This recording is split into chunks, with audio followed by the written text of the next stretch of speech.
Magandang araw po. Happy Lord's Day po sa inyong lahat. Dito po tayo sa tahanan ni Nanay. Ang pangalan ni Nanay? Lawrence. Si Nanay Dolores. Bahay niya po ito.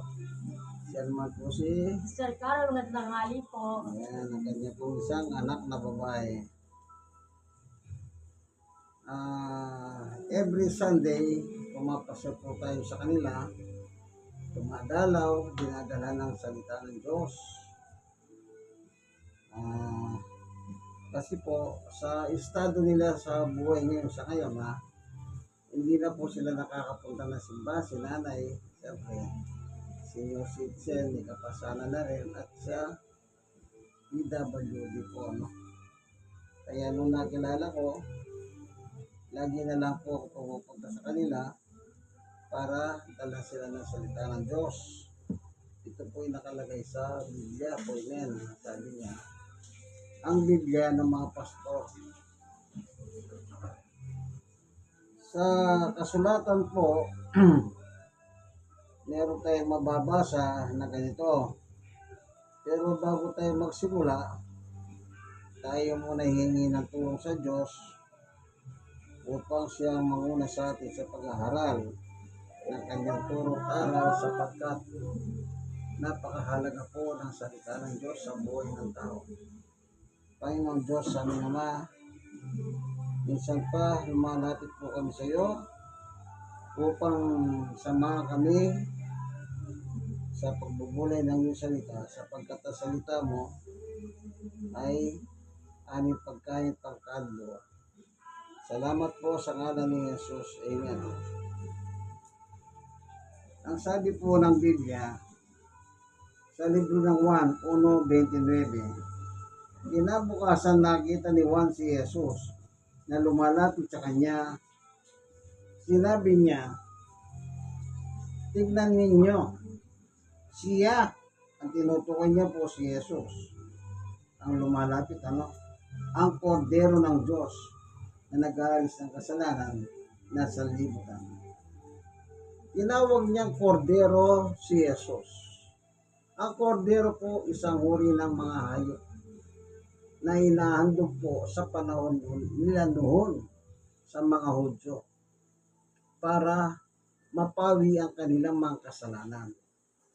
Sa kasaysayan po ng Lumang Tipan kasi, nag-o-offering po sila ng hayop para po yung kasalanan nila ay mapatawad. Ganito po nakalagay sa Hebreo chapter 10. Ang sabi po ay dito sa Hebreo chapter 10, 5-6, dahil diyan nang si Kristo ay naparito sa daigdig, sinabi niya, ang mga pangalay, pati mga handog at mga hayop na susunugin ay handa sunugin, hindi mo nahibig sa dambana dalhin. Hindi mo kinalugdan ang mga handog na sinusunog at ang mga handog upang pawiin ang kasalanan, kaya tinihanda mo ang aking katawan upang maging handog. Anong sabi po ng Panginoong Yesus sa Diyos? Yung mga hahin, mga handog na mga hayop. Anong sabi niya? Hindi mo kinalugdan. Hindi na po pala nalulugod ang Diyos sa mga handog na mga hayop. Kaya sinabi niya, kaya tinihanda mo ang aking katawan upang maging handog. Kaya ang tawag ni Juan sa kanya, nang papalapit si Jesus sa kanya, sabi niya, narito, tingnan niyo ang kordero ng Diyos. Ibig sabihin, yung handog ihandog ng Diyos. Kordero ng Diyos na isang ayop. Sabi ko nga po, ang kordero ayop po. Sa 7, kaya sinabi ko, ako'y narito, O Diyos, upang sundin ang iyong kalooban, ayon sinasabi ng kasulatan tungkol sa akin. Sa 8, sinabi muna niya,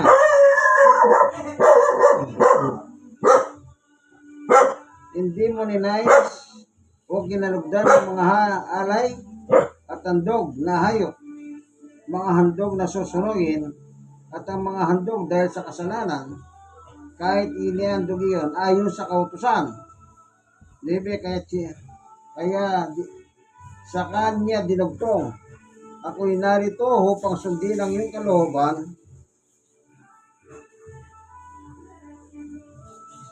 Ako'y narito upang sundin ang iyong kalooban.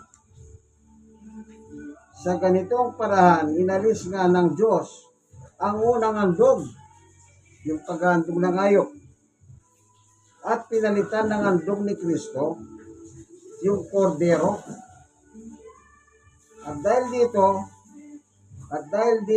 Dahil sinunod niya ang kalooban ng Diyos, dahil ginawang banal ni Yesu Kristo sa pamamagitan ng minsanang paghahandog ng kanyang sarili, at iyon sapat na. Hindi na po nalugod ang Diyos sa mga handog nila noon. Inalis na po yun kahit na nakahalinsunod sa batas ng paghahandog ni Moises. Hindi na po kinalugdan ng Diyos itong mga handog na hayop. Alam niyo po, kasi ang ginagawa ng tao noon, siguro nagsawa sila. Dapat kasi ihandog mo sa Diyos yung pinakamaganda, pinaka-the best. Kumbaga sa hayop, yung unang anak, sa mga alaman naman, mugalain yung unang mga bunga. Pero nagsawa na po ang Israel. Ang inahandog nila, mga hayop, na mayroong mga kapansanan. Kaya ang Diyos po, hindi na po nalugod sa kanila. Yun po ang paraan ng pagtanggal ng kanilang kasalanan. Minsan sa isang taon po ginagawa yon. Naghahandog sila, nagsusunog ng mga hayop para maging masarap na samyo sa Diyos yung usok.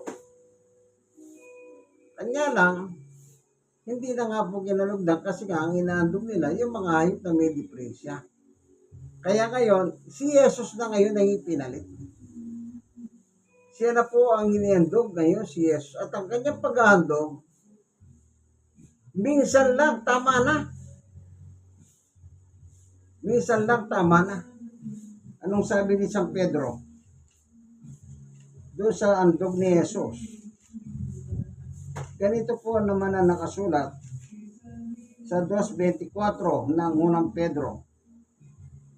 Sa kanyang pagkamatay sa cross, minsan pinasan niya ang ating mga kasalanan upang tayo mamatay na sa kasalanan at mamuhay na ngayon sa kalooban ng Diyos sa pamamagitan ng kanyang mga sugat tayo pinagaling. Yan.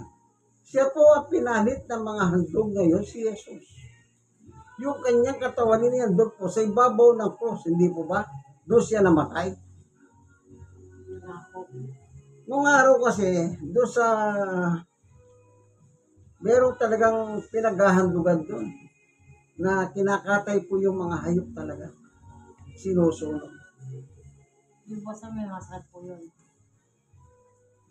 Nung kinalaunan, ang inihandog na nila, yung mga may sakit na may diferensya. Kaya hindi na po nalulugod ang Diyos sa kanilang ginagawa. Kaya ang sabi ni Jesus, narito ako upang tubdin. O, basahin nga natin ano sabi ni Jesus.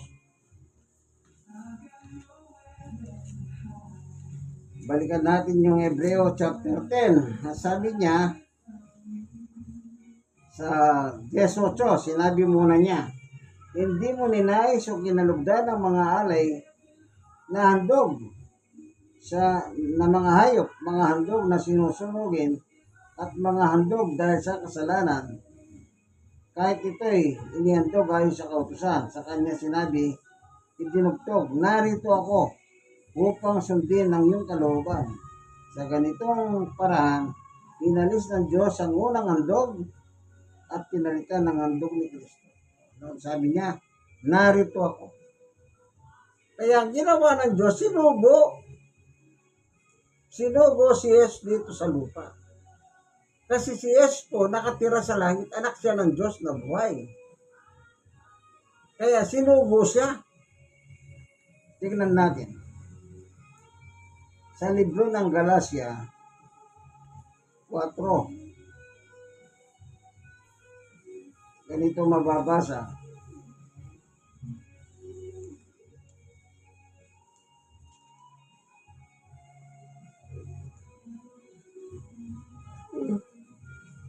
4:4. Nang sumapit ang tamang panahon, sinugo ng Diyos ang kanyang anak na si Jesus, na isinilang ng isang babae at namuhay sa ilalim ng kautusan. 5. Upang palayain ang mga nasa ilalim ng kautusan, sa gayon may tuturing na mga anak ng Diyos. Siya po ang sinugo upang tumbusin po ang kasalanan ng tao. Kaya sabi ni Juan, narito, tingnan ninyo, narito ang kordero ng Diyos na naghahalis ng kasalanan ng mga tao. Wala po pwedeng magalis ng kasalanan ng tao, kundi si Jesus lamang po. Kaya ang ating buhay po, pag hindi nyo papasinuko ang buhay ninyo kay Jesus, ibig sabihin, hindi pa kayo natubos, kaibigan. Kahit na nagsisimba kayo, hindi dito pinag-uusapan kung nagsisimba kayo. Lahat naman tao nagsisimba eh. Ang pinag-uusapan, ang buhay mo ba, isinuko mo na kay Jesus. Sinunod mo ba si Jesus bilang Panginoon at tagapagligtas ng iyong buhay? Tandaan po ninyo, mismo ang Panginoong Yesus po, kapag hindi siya tinanggap ng mga tao, babasahin natin sa 19:27 ng San Lucas. Anong sabi ng Panginoong Yesus? Tungkol naman sa mga kahaway kung ayaw na ako'y maghari sa kanila. May kahaway pala si Jesus dito sa lupa. Ito'y mga tao. Anong klaseng tao sila? Ayaw nilang maghari si Jesus sa kanilang buhay. Ulitin natin ha. Tungkol naman sa mga kahaway ko. Tungkol sa mga kahaway ko. Sino itong mga kahaway ni Jesus na mga tao sa lupa? Ayaw na ako'y maghari sa kanila. Imbis na paghariin nila si Jesus sa kanilang buhay, ang gusto nilang maghari, yung gusto nila, hindi si Jesus. Halimbawa, isa kang negosyante, at ang hanap buhay mo, kabaret, masama yan. Oo. Pag sinuko mo buhay mo kay Jesus, titigilan mo na yung negosyo mong kabaret. Ganun yun eh. Kasi si Magdalena, nung araw, ang sabi ng mga tao sa kay Jesus, oh, guro, nahuli namin si Magdalena. Nagbebenta siya ng aliw. Oh, ano sabi ni Jesus sa kanila? Oh, sige, kung sino yan sa inyo ang walang kasalanan, kayo ang unang umusga, kayo ang unang bumato para mamatay si Magdalena. Dahil yumuko si Jesus, sumusulat sa lupa. At nang tumingala si Jesus, ang sabi niya kay Magdalena, Magdalena, wala na ba yung mga tao? Wala bang umusga sa'yo? Wala bang nambato sa'yo? Anong sabi ni Magdalena? Wala na po. Anong sabi ni Jesus? Ako man, hindi rin kita uusgahan. Hindi rin kita parurusahan. Umuwi ka na at huwag ka nang magkasala. Ibig sabihin, huwag ka nang magbenta ng aliw. O kung ang negosyo mo, kabaret, diyan ka nabubuhay ng maraming pera. O susuko mo ba buhay mo kay Jesus, kaibigan? Kasi pag sinuko mo, isasara mo yung kabaret. Meron pong nangyaring ganyan. Merong kwento na narinig ko lang ito. Ganon nga negosyo niya, kabaret. So, sa Bible study sa kanya, dumating ang panahon, nagpasa siya. Tinanggap niya si Jesus sa kanyang buhay. At pinasara yung kabaret. Alam niyo po ba anong ginawa niya sa kabaret na pinasara niya? Pinagawa niya pong simbahan yun. Doon po ginagawa ang mga gawain ng Panginoon Diyos. Amen. Oh. Ginawa niya. Kaya sabi ng mga trabador, ano kaya gagawin ng boss natin dito? Bakit pinasara yung dito nga na buhay? Eh, napakalakas kumita po yung kabaret kahit anong panahon. Malakas ang bentahan ng kabaret.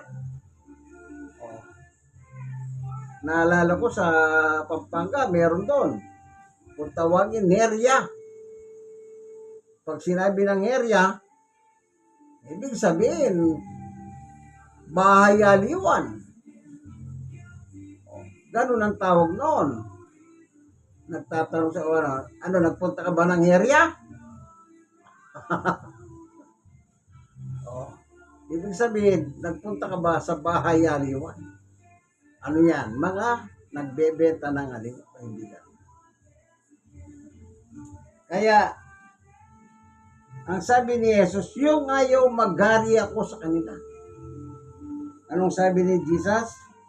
Kalaban ko sila, kahaway ko sila. Dalhin niyo sila rito, patayin sa harap ko. Yung palang mga kahaway, ayaw nila kay Jesus na maging hari si Jesus sa kanilang buhay. Ang kanila po parang kahantungan, kamatayan, kaibigan. Anong kamatayan? Kamatayan po sa impyerno. Sa impyerno po, ang punta ng taong makasalanan, kaibigan. Wala pong ibang patutunguhan ng tao kundi impyerno. Kahit ayaw nyo pong makarating ng impyerno. Kahit hindi kayo maniwalang may impyerno, talagang merong impyerno. Para saan yung impyerno? Para kay Satanas. At doon sa mga ayaw na maghari si Jesus sa kanilang buhay. Ganito ang nakalagay sa 25 ng Mateo, verse 41. Ang sabi po ay ito, sasabihin naman niya sa mga nasa kaliwa, lumayo kayo sa harapan ko, kayong mga sinumpa. Doon kayo sa apoy na di namamatay, na inihanda para sa dyablo at sa kanyang mga kampon. Oh. Impyerno yan, kaibigan. Makakasama mo si Satanas. Kaya sabi niya kay Magdalena, ako man hindi kita uusgahan, Magdalena. Umuwi ka na at huwag ka na magkasala. Hindi po tayo uusgahan ng Diyos habang nabubuhay tayo. Pero once na namatay po tayo, doon po natin malalasap ang panghuhusga ng Diyos. Tingnan niyo po ang sinasabi sa Hebreo. Sa Hebreo, sa 9:27. Ano nakalagay? Ito.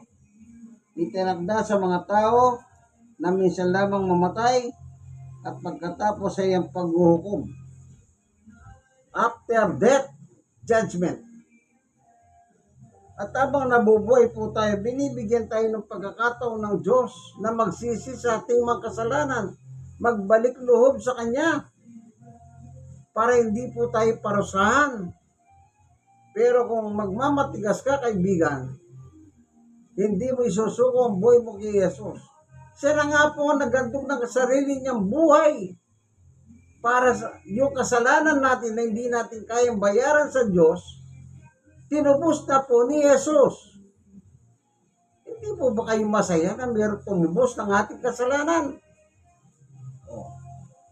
Parang halimbawa ganito, meron kang utang sa isang tao, wala ka naman maibayad. At meron kang kaibigan na nalaman meron ka palang atraso at binigyan kang pambayad. Oh, hindi ka ba masaya? May nagbayad sa iyong utang. Eh lalo na may mga nagpapahiram po sa hindi niyo po alam. May mga mababagsik. Pag hindi ka nakakapagbayad, minumura ka po mula talampakan hanggang bumbunan. Meron mga ganyan na mga nagpapautang ng pera.